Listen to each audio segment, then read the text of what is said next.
자, 오늘 드디어 빌립보서 마지막 시간이 되었습니다. 그래서 이제 오늘 마지막 빌립보서 4장 10절에서 23절까지 말씀을 보겠습니다. 오늘 빌립보서 마지막 본문 속에서는 사도 바울의 감사와 또한 자족함의 비결에 대해서 사도 바울이 언급을 하고 있습니다. 우리가 처음 시간에 말씀드렸던 것처럼 빌립보서는 감사의 서신, 기쁨의 서신이라고 말씀드렸죠.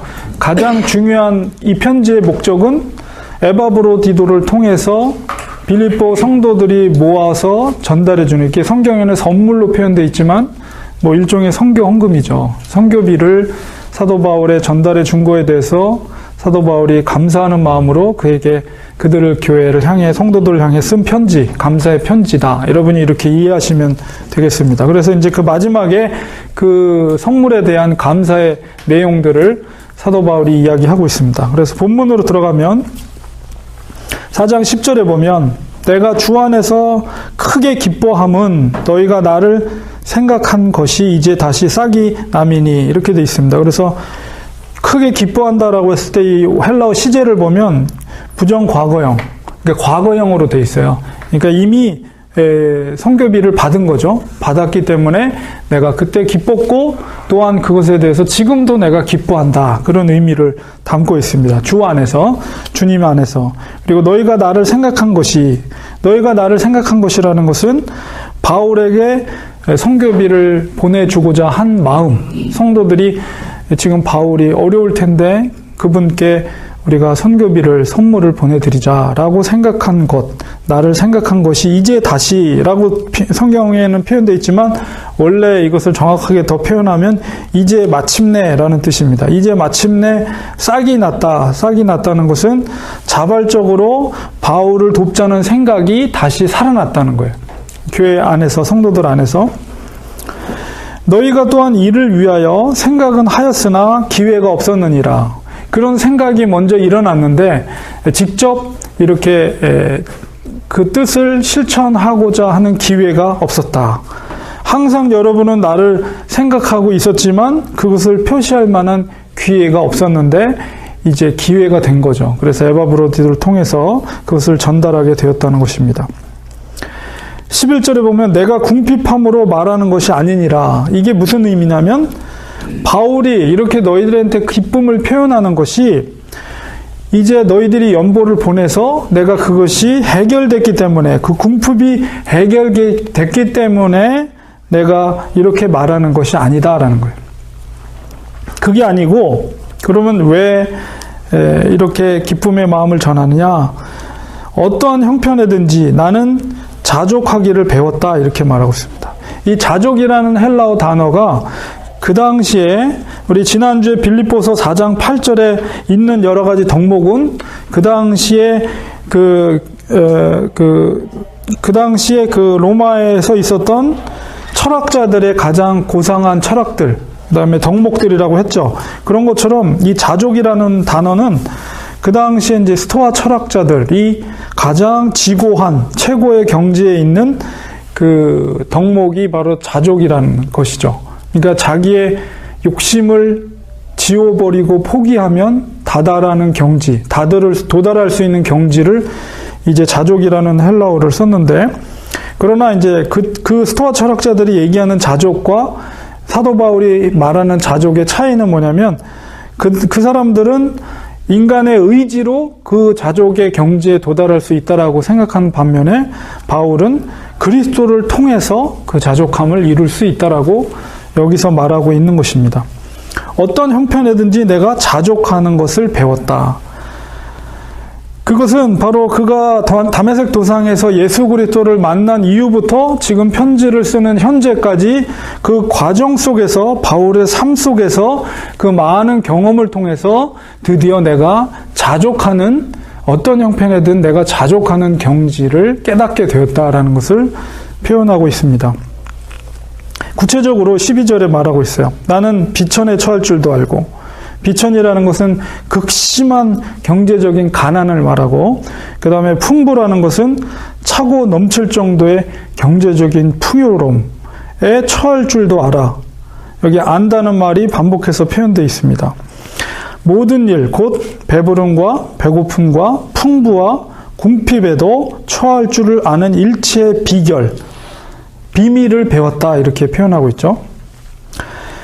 바울은 일생을 거쳐서 배부른 상황, 굶주린 상황, 풍족한 상황, 궁핍한 상황을 직접 몸으로 겪으면서 자신이 그리스도 안에 있는 자족의 비밀, 자족의 특권을 하나씩 깨달아 갔다는 의미가 이 속에 담겨져 있습니다.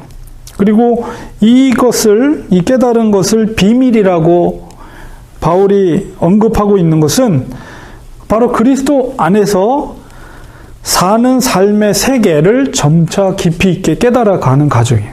그러니까 예수 그리스도 안에서 그 전에 몰랐던 것, 신앙 안에서, 그리스도 안에서 깨달아지는 그 은혜를 비밀로 생각을 한 거죠. 비밀로 표현을 한 거예요.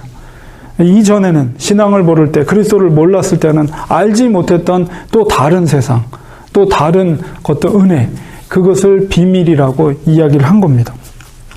그러니까 여러 상황 속에서 그가 가난한 상황, 또 풍요로운 상황, 이런 상황들을 거치면서 그것을 어떻게 대처해 나가는 것인가, 대처해 나갈 것인가에 대한 것을 깨달아 안 것입니다. 그래서 여기서 이제 안다라는 표현이 반복해서 표현되어 있거든요. 그 안다는 말은 이제 두 가지 의미예요. 그런 상황을 직접 경험했다는 것, 경험해서 알았다는 뜻과 그 다음에 그 각각의 상황 속에 처했을 때 어떻게 적절히 사는 법, 그것을 두 가지 모두를 알았다는 의미 속에 그 두 가지 의미가 다 담겨져 있는 것이죠. 그러나 그 안다는 의미는 가난에 처했을 때 불편하지만 어쩔 수 없이 견디고 사는 것, 혹은 풍부함이 있을 때는 그것을 만끽하면서 풍요롭게 잘 산다는 뜻이 아닙니다. 그것은 그 안다는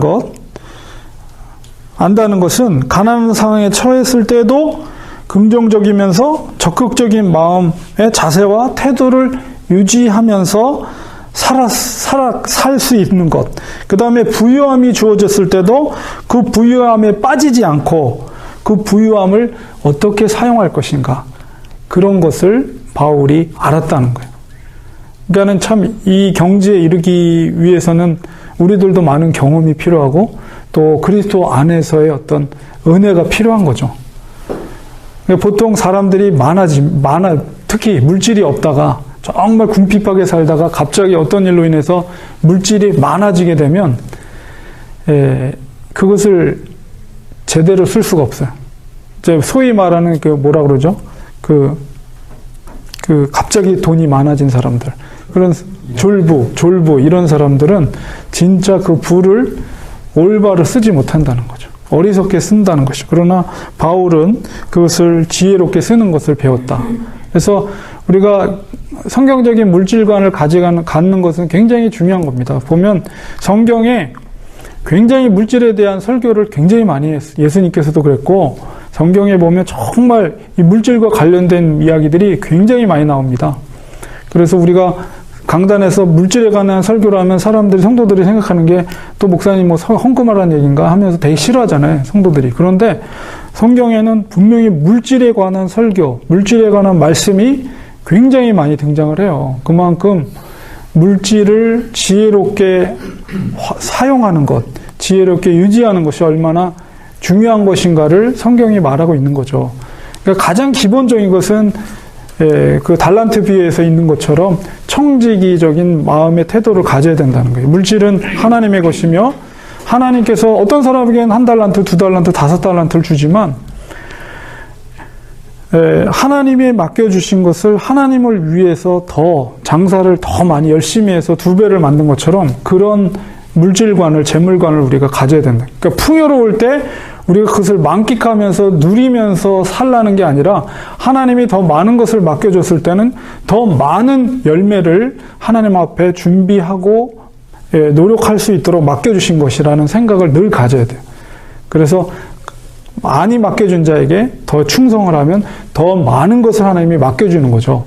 그러니까 청지기가 주인은 아니에요. 그 물질의 주인은 아니지만 하나님이 많이 맡겨주셨기 때문에 주님의 것으로 유익을 받죠. 청지기가. 하나님의 일을 하지만 그것으로 인해서 또한 유익을 받는 것은 당연한 거예요. 청지기도. 그러니까 그런 마음으로 우리가 물질관을 가져야지 이것이 내 것이다, 내 마음대로 할 수 있다라고 생각하는 것은 잘못된 겁니다. 그래서 하나님께 기도할 때 물질의 기도를 하지 말라는 게 아니에요. 너희가 먼저 그의 나라와 그의 의를 구하라고 했지 너희들이 물질 기도를 하지 말라라고 그러진 않았어요. 먼저 구할 것을 구하되 그 다음에 우리가 물질을 당연히 구하는데 하나님 앞에 물질을 구할 때는 하나님 많은 것을 나에게 맡겨주시고 내가 더 많은 것을 하나님께 드릴 수 있게 해달라고 이렇게 기도를 해야 되지 복 주세요, 물질을 나에게 주세요라는 것은 잘못된 거예요. 그래서 하나님께서 나에게 많은 것을 맡겨줄 때 주인의 것을 더 많은 열매를 맺기 위해서 열심히 일하다 보면 그것으로 인해서 종들도 유익을 받는 거죠. 그것은 있지만, 그런 은혜는 있지만은 그것이 내 거라고 생각하는 것은 잘못된 생각이다. 그렇기 때문에 여러분이 물질에 대한 기도도 당연히 하셔야 됩니다. 하되 오늘도 이제 이 성교비에 대해서 얘기를 하니까 뒤에 또 얘기를 하겠지만은 하나님의 나라를 위해서, 하나님의 기쁨을 위해서 물질이 필요해요. 물질이 필요하다니까요. 그러니까 그런 것들을 더 크게 감당할 수 있도록 하나님 저에게 더 많은 것을 맡겨주시고 더 열심히 일해서 하나님 앞에 더 많은 열매를 바치게 해주세요. 그렇게 기도하면 왜 하나님이 축복해 주지 않겠습니까? 그렇지 않기 때문에 우리의 육심으로 정욕으로 잘못 구하기 때문에 하나님 응답하지 않는 것이지. 그래서 13절에 보면 내게 능력 주시는 자 안에서 내가 모든 것을 할 수 있느니라. 이 말씀은 굉장히 많이 인용을 하고 많이 암송을 하기도 하고 많이 기도할 때 큰 힘이 되기도 하지만 우리가 1차적으로 이 본문을 해석할 때 여기서 말하는 내게 모든 것을 할 수 있다라고 해서 이 모든 것은 아무거나 다, 하나님이 힘 주시면 아무거나 다 할 수 있습니다. 1차적인 이 본문의 해석은 그게 아니에요. 여기서 한정된 모든 것은 이 12절에 있는 여기에 사도 바울이 언급했던 것을 지시하는 거예요. 헬라어를 보면. 그러니까 내가 모든 것을 할 수 있다라는 것은 여기서 배고픔, 배부름, 배고픔, 풍부, 궁핍 이것을 지칭하고 있는 말이에요. 이것을 내가 할 수 있다. 어떻게? 바로 내게 능력 주시는 자는 예수 그리스도죠. 예수 그리스도 안에서 예수 그리스도께서 나에게 힘을 주시면 내가 배고픔이나 풍부나 궁핍에도 내가 정말로 자족하는 어떤 형편이든지 내가 자족할 수 있는 할 수가 있습니다라는 고백이 이거예요. 1차적인 해석은 물론 주께서 힘 주시면 우리가 모든 것을 할 수 있죠. 그러나 우리가 1차적인 이해는 이 위에 있는 본문을 사도 바울이 모든 것을 할 수 있다라는 것이구나라는 것을 여러분이 인식을 하면서 이 본문을 해석을 해야 된다는 것이죠. 그래서 사도 바울은 아까 스토아 철학자들이 인간의 의지로 그 자족의 경지에 다다를 수 있다고 말하지만 바울은 이렇게 예수 그리스도, 내게 능력 주시는 자, 바로 예수 그리스도 안에서 그 자족의 마음을 어떤 형편이든지 자족의 마음을 가질 수 있다라고 고백을 하고 있는 것입니다. 13절에서. 그러나 너희가 내 괴로움에 함께 참여했으니 잘하였도다. 이제 사도 바울이 자족하는 마음, 나는 만족한다 이렇게 얘기하면서 왜 14절에 말씀을 했냐 하면 가난한 상황에서나 부유한 상황에서나 자족하는 비결을 터득했다는 말이 혹시 빌립보 교회 성도들에게 그들이 보낸 선교비가 내가 필요하지 않다라고 그들이 오해할까봐 그다지 감사할 것이 없다라는 식으로 오해할까봐 이제 이 말을 집어넣은 거예요. 그래서 내 괴로움에 함께 참여했다. 선교비를 보낸 것이 바로 자신의 괴로움에 동참한 것이다. 이렇게 표현을 사도 바울이 하고 있습니다. 그래서 어려울 때, 고난당할 때 동참해 줄 수 있는 사람, 이런 사람이 진정한 친구이죠. 우리 사역자를 위해서 이렇게 특히 고난당할 때, 힘들어할 때 그 고난에 동참한다는 것은 바로 그의 형편을 이해하면서 그에게 선물을, 그에게 선교비를, 후원비를 보내주는 마음, 그것에 대해서 너희의 그 선교비를 보낸 것이 바로 나의 괴로움에 참여한 것이다. 잘하였도다 하면서 칭찬을 하고 있는 것입니다.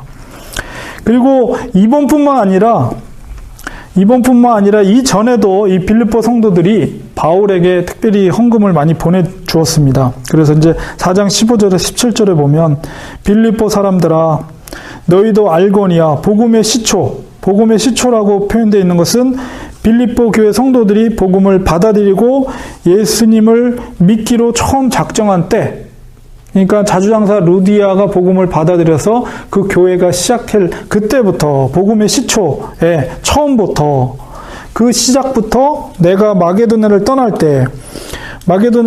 때는 이제 그 빌립보가 저 위쪽에 있고 이제 밑으로 내려오면 데살로니가 그 다음에 이제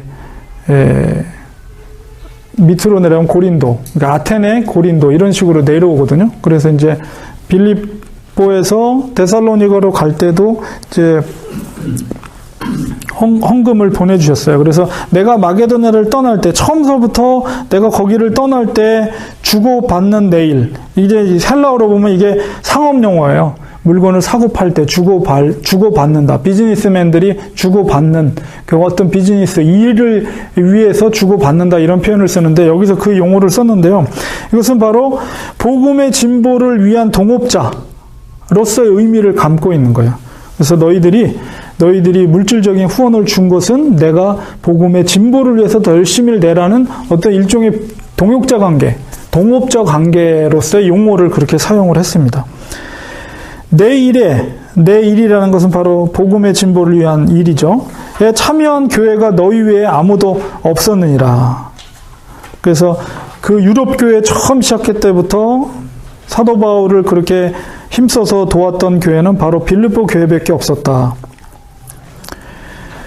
계속해서 마게도냐를 떠날 때, 데살로니가 있을 때도 계속 헌금을 보내줬고, 정기적으로 계속해서 후원금을 보내준 것 같습니다. 다음 장 넘어가셔서요. 16절에 보면 데살로니가 있을 때에도 너희가 한 번뿐 아니라 두 번이나 나의 쓸 것을 보내었도다. 빌립보 바로 밑에 동네죠. 걸어서는 좀 오래 걸리지만은 바로 밑에 떨어져 있는 데살로니가로 갔을 때도 그들이 교회를 떠났을 때도 사람들을 통해서 이제 선교비를 보내드린 것 같아요. 두 번이나. 그리고 다른 지역에 있을 때도 한 번 이상 선교비를 보내주었습니다. 그러니까 꾸준히 빌립보 교회가 계속해서 사도 바울의 후견인처럼 정말 사도 바울을 돕고, 특히 이제 사도 바울이 복음의 확장을 위해서, 진보를 위해서 열심을 내는 그 사역자에게 힘을 실어주는 거죠. 계속해서. 내가 선물을 구함이 아니요. 17절에 내가 선교비의 마음이 가 있음을 말하는 것이 결코 아니라 오직 너희에게 유익하도록 풍성한 열매를 구함이라. 내가 너희들한테 이렇게 얘기하는 것은 내가 선교비의 마음이 있는 것이 아니라 너희들이 그렇게 한 것이 결국은 빌립보 교회의 열매가 되는 거예요. 빌립보 교회의 열매가 되고 결국 하늘 창고에 그 주님께 드릴, 마치 그 달란트 비유에서 달란트 받은 자들이 주님이 돌아왔을 때 그 열심히 장사한 것을 유익함을 열매를 드렸던 것처럼 너희들이 나에게 준 그 선교비는 바로 하늘 창고에 쌓여 있는 하나님 앞에 드려질 열매라는 것을 이야기하고 있습니다. 그다음에 이제 과거에 보내줬던 헌물에 대해서 이제 감사하는 마음을 드렸고, 그다음에 이제 최근에 에바브로디도를 통해서 보내준 헌금에 대해서 감사하는 내용이 18절에서 20절까지 있습니다. 내게는 모든 것이 있고 또 풍부한지라. 이 본문만 딱 떨어놓고 보면 지금 사도 바울이 무슨 부자가 된 것처럼 표현되어 있지만 그런 의미가 아니고, 이 뜻은 뭐냐면 빌립보 교회 성도들이 보내준 선교비를 통해서 내가 궁핍하고 힘든 모든 필요들이 채워졌다, 충족되었다라는 의미입니다. 에바브로디도 편에 너희가 준 곳, 그 선교비죠. 선교비들을 받았으므로 내가 풍족하니 이는 받으실 만한 향기로운 제물이요 하나님을 기쁘시게 한 것이라. 그래서 그 선교비를 마치 하나님 앞에 올려드린 제사의 제물로 이렇게 표현하고 있습니다. 향기로운 제물이다 이렇게 표현하고 있습니다. 향기롭다고 표현한 것은 하나님께서 기뻐 받으시는 그런 헌물이라는 것이죠. 우리가 헌물을 드릴 때도, 봉헌을 할 때도 하나님이 정말 기뻐 받으시는 봉헌이 있고요, 기뻐 받으시지 않는 예물들이 있어요. 성경에 그것을 분명히 얘기하고 있습니다. 그래서 우리가 예물을 드릴 때, 봉헌을 할 때는 정말 하나님이 기뻐하시는, 여기는 향기로운 제사, 제물이라고 표현되어 있는데 그만큼 하나님이 기뻐하시는, 받으시는 제물이 있다는 거예요. 그러니까 그것은 이제 봉헌 드리는 자의 마음, 중심도 중요하고, 그 다음에 그 봉헌 드리는 돈이 어떤 경로를 통해서 되어진 그 돈이냐, 그런 것도 하나님이 기뻐 받으신 돈이냐 아니냐, 이런 것이 구별이 되고요. 그러니까는 정말 하나님이 기뻐하시는 향기로운 제물은, 제가 중간에 표현한 것처럼 복음의 진보가 있는 거예요. 왜냐하면 마태복음 18장 12절 14절에 보면 이른 양 하나가 찾아오는 것에 대해서 하나님께서 하늘에 모든 천사들이 기뻐한다.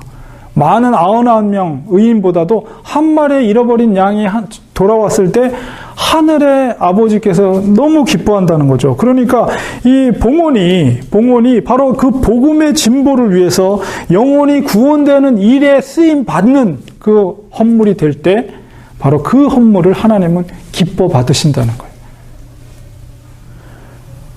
거예요. 우리가 이걸 중요하게 생각합니다. 그러니까 우리 개인적인 헌금도 그렇지만 그 교회가, 한 교회가 정말 그 헌금이 쓰여지는 것이 정말 그 한 영혼이, 하나님이 기뻐하시는 돌아야 될 한 영혼이, 죄인이 주께로 돌아오는 일에 정말 쓰여지고 있느냐, 이걸 우리는 봐야 돼요. 그러니까 교회가 재정을 어떻게 쓰느냐가 굉장히 중요합니다. 재정을 어떻게 쓰느냐. 그래서 여기서 물론 우리가 교회 헌금을 통해서 목회자의 사례비를 주고, 그 다음에 여러 가지 선교 헌금, 구제 헌금, 다양한 교회 운영비로도 들어가고 그러지만은 결국 목회자의 사례비를 주는 것도 결국은 그 구약적인 개념 속에서 이제 12지파가 이제 레위 지파의 생활을 보장했잖아요. 10분의 1을 하나님께 드림으로 인해서 그 레위 지파의 10분의 1을 특별히 이제 그 아론의 지파, 대제사장, 레위 지파들도 11조를 했죠. 근데 그 11조는 바로 특별히 아론의 후손들에게 가장 좋은 곳을 이렇게 드림으로 인해서 12지파가 레위 지파를 담당했고, 레위 지파는 아론의 지파를 11조를 해서 이렇게 담당을 해서 생활을 하게 이렇게 했어요. 그래서 구약적인 개념 속에서 이제 사역자들이, 그런 개념 속에서 성도들이 이제 사역자를 책임지는 거죠, 생활을. 근데 어쨌든 그런 개념 속에서 사도 바울에게 보낸 헌금이 그렇게 쓰여지는 것을 볼 때 사도 바울이야만큼 정말 영혼들이 돌아올 것에 대해서 자기의 모든 것을 건 사람이잖아요. 그러니까 성도들이 그분에게 헌금을 드린 것은 정말 향기로운 제물이 된 거죠. 그리고 사도 바울에게 있어서 너무 감사하고 있잖아요. 사도 바울이 그 헛돈 데다가 썼겠어요, 그 돈을.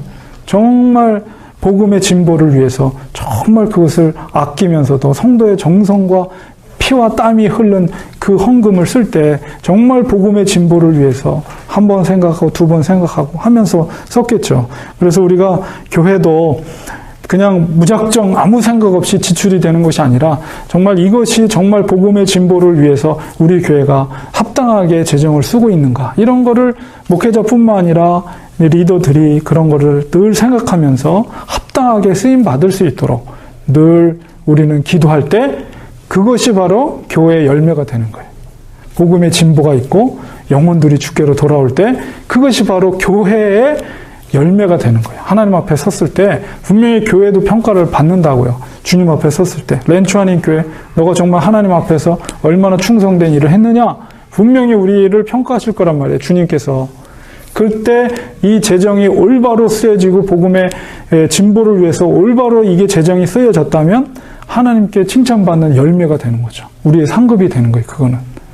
왜냐하면 여러분들의 정성 어린 헌금이 이게 모아져서 결국은 교회를 위해서 쓰여진다는 것은 교회의 목적과 존재인 복음의 전파와 이 잃어버린 양, 죄인들이 주께로 회개하고 돌아오는 인류에 그것이 적극적으로 쓰여졌다면, 근데 이게 사사로이 어떤 목회자의 욕심을 채우고 자기 주머니를 채우고 아니면 엉뚱한데 돈이 쓰여지고 낭비되고 이렇게 된다면 하나님 앞에서 책망받는 거죠. 그거는. 그러니까 우리가 이런 것들을 잘 생각하며 기도하면서 하나님 앞에 지혜를 구하면서 우리 교회 형편에서 어떻게 하는 것이 정말 복음의 진보를 위해서 합당하게 쓰여지는 것인지에 대한 진지한 고민과 기도와 지혜를 간구하면서 행할 때 우리가 처음서부터 이것이 그런 원리가 제대로 될 때 하나님 앞에 우리 교회가 칭찬받고 정말 열매가 되는 것입니다. 19절에 보면 나의 하나님이 그리스도 예수 안에서 영광 가운데 그 풍성한 대로 너희 모든 쓸 것을 채우시리라. 빌립보 성도들의 풍성한 삶을 통해서 하나님의 속성, 하나님의 영광이 드러날 것이기 때문에 예수 안에서 영광 가운데, 하나님이 영광 가운데 그렇게 표현됐고 풍성한 대로 너희 모든 것을 채우시리라. 물질적이고 영적인 풍성함을 부어주시는데 그 궁극적인 이유는 뭐냐? 그 빌립보 성도들에게 그들이 이 땅에서 잘 먹고 잘 살라고 주어지는 것이 아니라 그들의 풍성한 삶이 더욱더 이게 반복이 되는 거죠. 복음의 진보에 계속 쓰여지는 거예요. 여러분 생각해 보세요. 이 빌립보 성도들이 풍성함으로 채워지면 이들이 올바른 물질관을 가지고 하나님의 맡겨진 것을 통해서 더욱더 많은 복음의 진보를 위해서 더 헌신되어지고 더 그 종들에게 도움는 일을 했을 때 그 사역자들이 힘있게 감당할 수가 있는 거죠. 정말 신실한 사역자들에게 재정적인 지원이 지원되었을 때는 더 큰 일들을 할 수가 있는 거예요. 하나님의 일들을. 그것을 통해서 많은 죽어가는 영혼들이 주님께로 돌아오는 거죠. 그렇기 때문에 하나님께서 그 빌립보 성도들에게 물질적인 복을 채워주신다는 거예요. 그래서 그것을 통해서 궁극적으로는 하나님의 영광이 드러나는 거죠. 그런 성숙한 교회와 그런 성숙한 사역자가 있을 때 하나님이 물질적인 복을 채워주신다, 성도들에게.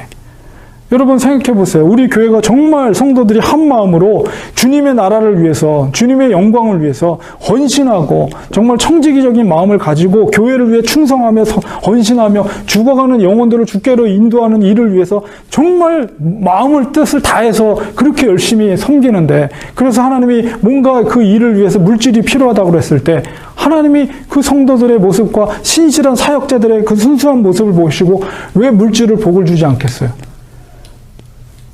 그 원리를 우리가 생각하면서 정말 우리가 한 마음으로 이 지역에 잃어버린 영혼을 구원하는 일에 우리의 포커스를 맞추고 거기에 하나님의 나라와 의를 위해서 먼저 간구하며 헌신하며 우리의 시간과 물질과 이런 모든 에너지들을 동원하면서 최선을 다했을 때 하나님이 우리의 필요를 하나님이 물질로 채워주십니다. 왜 안 채워줘요? 여러분이 축복을 받아야 돼요. 그러니까 여러분이 기도를 하세요. 물질에 대한 축복을.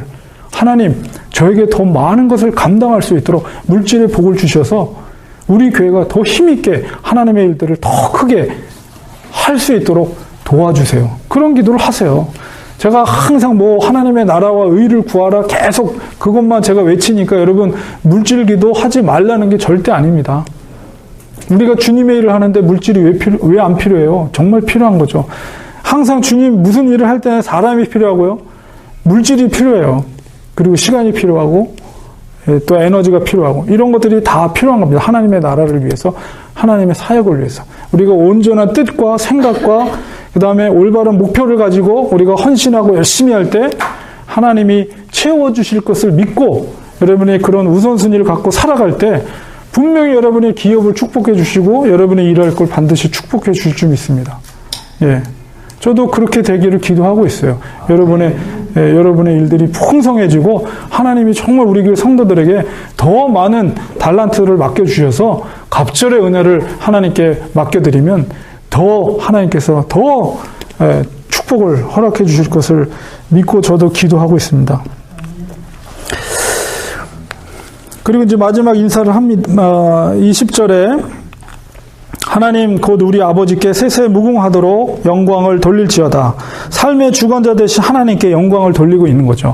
모든 주관자 되시는 하나님께 바울이 기도하고 있습니다. 그다음에 마지막 인사 21절, 23절 말합니다. 그리스도 예수 안에 있는 성도에게 각각 문안하라. 나와 함께 있는 형제들이 너희에게 문안한다. 그래서 여기서 예수 안에 있는 성도를 단수로, 헬라어에는 단수로 표현되어 있습니다. 그래서 왜 단수로 사도 바울이 표현했냐 하면 빌립보 교회 성도 한 사람 한 사람이 하나님 앞에서 거룩한 존재임을 사도 바울이 강조하고 있는 겁니다. 나와 함께 있는 형제들이라는 것은 이제 바울의 동역자들이죠. 디모데라든가 에바브로디도 이런 바울의 동역자들이, 같이 있는 동역자들이 너희에게 문안하고, 그 다음에 모든 성도들이 너희에게 문안하되 특히 가이사의 집 사람들 몇이니라 이렇게 되어 있는데요. 여기서 모든 성도들이라는 것은 지금 바울이 로마에 갇혀 있단 말이에요. 그래서 로마에 있는 성도들이 있고 이제 바울을 돌봐주던 성도들이 있겠죠. 로마에도 그 성도들을 말하는 거예요. 로마에 있는 성도들이 너희에게, 빌립보 성도들에게 문안하고 있다. 그런데 그 중에서도 특별히 가이사는 스이저 황제를 말합니다. 스이저의 집사람 중 몇이라고 되어 있는데, 이것은 스이저의 어떤 친족이나 가족을 의미하는 것이 아니라 그 스이저의 성 안에 있는 군인이라든가 성 안에서 일하는 사람들. 그러니까 제가 빨간 글씨로 표현되어 있지만 그 마지막으로 그건 읽겠습니다. 그래서 주 예수 그리스도의 은혜가 여기서 너희는 복수죠. 그 다음에 심령은 단수로 되어 있어요. 그래서 빌립보 심령에 있을지어다. 빌립보 성도들이 한 심령을 가지고 있다는 표현으로서 심령은 단수라는 표현을 했습니다. 그래서 주 예수 그리스도의 은혜가 너희에게 심령에 있을지어다. 그래서 하나의 공동체라는 것을 표현하는 말입니다. 그래서 아까 22절에 있었던 그 말이 뭐냐면, 바울이 가이사의 집 여러 사람이 빌립보 성도들에게 문안한다. 특별히 그 얘기는 이 간접적으로 감옥에서 바울의 사역에 대해서 사도 바울이 언급을 하고 있는 거예요. 로마 황제의 집에 살던 사람들이 이제 바울이 옥에 갇힘으로 인해서 그들에게 전도가 된 거죠. 그러니까 하나님께서 바울을 그곳에 보낸 것은 복음이 어떻게 전파될지 몰라요. 그 바울을 통해서. 그러나 어쨌든 가이사의 집 안에 있는 사람들에게 복음이 전해진다는 것은 이건 엄청난 일이잖아요. 근데 거기에는 들어가지 않으면 안 되는 거예요. 그래서 바울이 옥에 갇히게 된 거죠. 그 과정을 통해서 바로 가이사에 있는 사람들도 예수 그리스도를 접하게 되고 복음이 듣게 되고 복음이 전파되게 된 것입니다. 사도 바울의 마지막 선교지가 로마 황제의 집의 감옥이었다. 바울의 삶은 이렇게 일평생 복음 진보를 위한 선교사였고 그것이 그의 본업이었습니다. 이 땅에 살고 있는 모든 성도들의 본업이 이것입니다. 우리의 본업인 예수 증거하는 일에 우리가 혼신을 쏟으며 우리가 살아야 됩니다. 그래서 오늘 빌립보서가 이렇게 맞춰졌습니다. 그래서 이제 다음 시간에는 바이블 아카데미 세 번째 시리즈 옥중서신을 계속 보고 있는데요. 골로새서도 역시 옥중서신입니다. 그래서 골로새서를 보겠는데요. 첫 번째 시간에는 골로새인들을 위한 바울의 중보라는 제목으로 이제 첫 시간이라 본문 들어가기보다는 제가 봐서 그냥 전체적인 서론을 한번 준비해서 전체를 보는 시간을 갖도록 하겠습니다. 기도하고 마치겠습니다.